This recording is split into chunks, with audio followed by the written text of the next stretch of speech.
Indartze ezentrikoa, eskailera mailan belaunak tolestuta. Liburu edo eskailera batean jarriko gara zutik. Oinen aurrealdea soilik bermatuz. Orpoak kanpoan geratzen direla ziurtatuz. Oin puntetan jarriko gara, oin osasuntsua soilik erabiliz. Beste oina ere, orpoa gora dagoela jarriko dugu, eta belaunak tolestuko ditugu. Orain, oin osasuntsua kenduko dugu, eta jaitsiera bere tarte osoan geldiaraziko dugu 5 arte zenbatuz, kaltetutako hanka soilik erabiliz.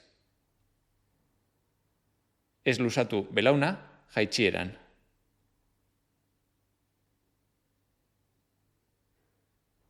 15 errepikabeneko 3 serie egingo ditugu.